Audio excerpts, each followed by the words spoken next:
Em 1988, Joaquim Sebastião Gonçalves, de 53 anos, foi encontrado morto de maneira brutal. Teria sido ele vítima das atrocidades de seres de outro planeta? O caso deixa dúvidas até hoje. Em 1972, o astrônomo norte-americano J. Allen Hynek criou 3 categorias para classificar os possíveis encontros entre seres humanos e entidades alienígenas.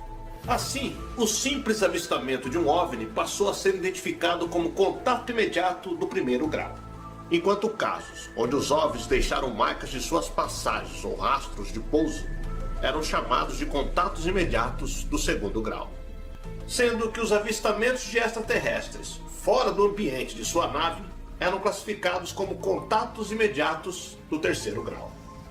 Essa última categoria foi bastante popularizada pelo diretor Steven Spielberg em 1977, com o filme cujo roteiro narrava a história do primeiro contato dos terráqueos com seres extraterrestres benévolos.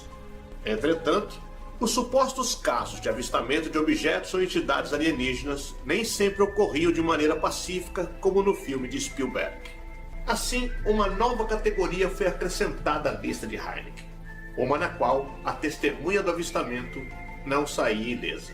Eu sou o Sidney Góes e hoje você vai conhecer um dos mais intrigantes e macabros casos de suposta abdução alienígena no Brasil. Vem comigo, que no caminho eu te explico.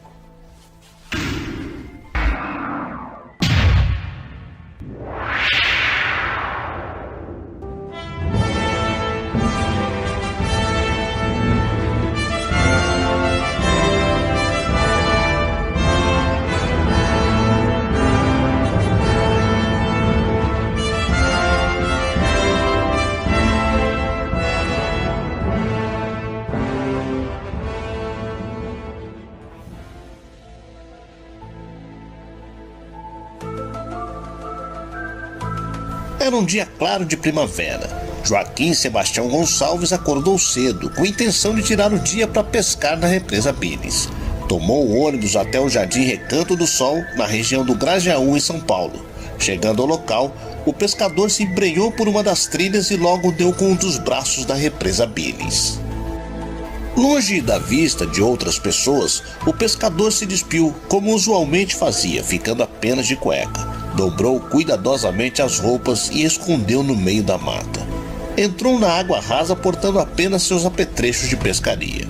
Atravessou os 80 metros que o separavam da outra margem da represa e ali passou o dia pescando. No dia seguinte, familiares deram falta de Joaquim.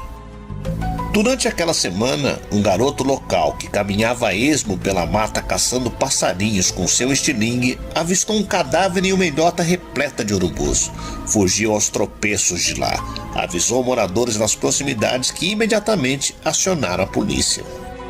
Após comparecerem ao local, agentes da 25ª Delegacia de Polícia de Santo Amaro requisitaram auxílio ao Corpo de Bombeiros para a remoção do corpo da represa, com auxílio de um barco.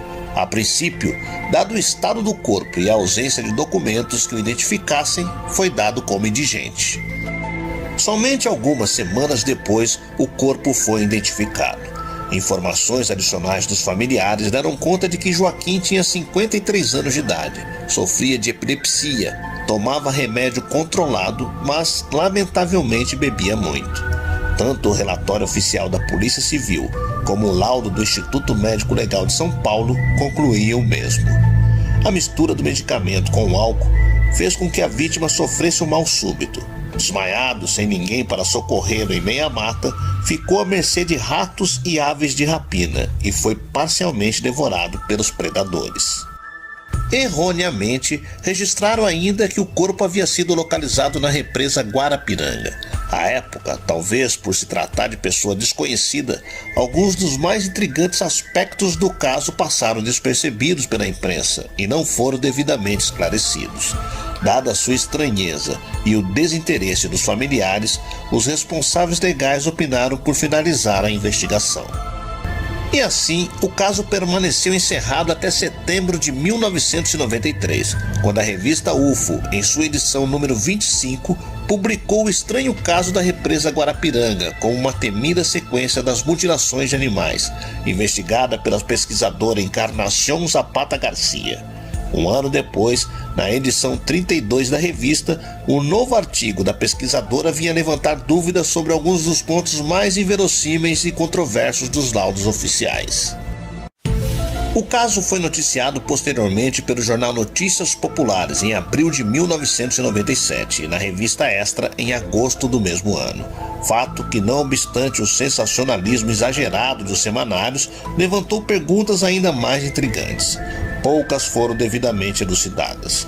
O primeiro esclarecimento, contudo, vem em outubro de 1997, quando o pesquisador e jornalista Saulo Gomes, que também investigou o caso Guarapiranga, anunciava em primeira mão que a insólita ocorrência sucedera na represa Billings e não na represa Guarapiranga.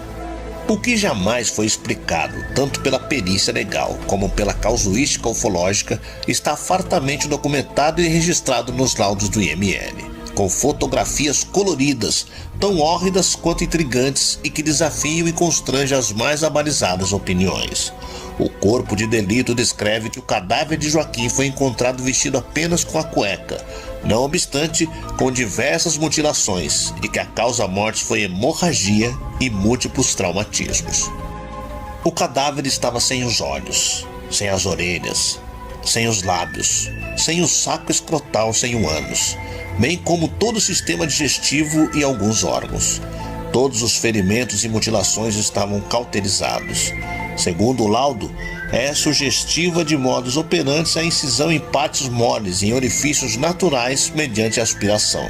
Ou seja, de acordo com o legista, algum instrumento mecânico foi enfiado pela barriga e aspirou os órgãos internos, enquanto a pele e tecido moles foram extraídos com cortes cirúrgicos precisos.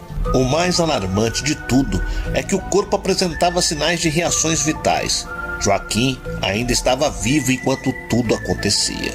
Dadas as cauterizações, não houve perda de sangue e o laudo do exame químico toxicológico não revelou traços de qualquer substância alcoólica ou tóxica. Segundo algumas das autoridades envolvidas, Joaquim pode ter desmaiado por estar na região da fulminação de um raio, o que explicaria as queimaduras. Sobre as mutilações do cadáver, as mesmas autoridades acreditam a animais selvagens. Contudo, nada explica as pequenas incisões e a precisão cirúrgica e muito específica com que pele, tecido dos lábios, da mandíbula e alguns dos órgãos foram retirados. Um mistério que permanece sem resposta até hoje.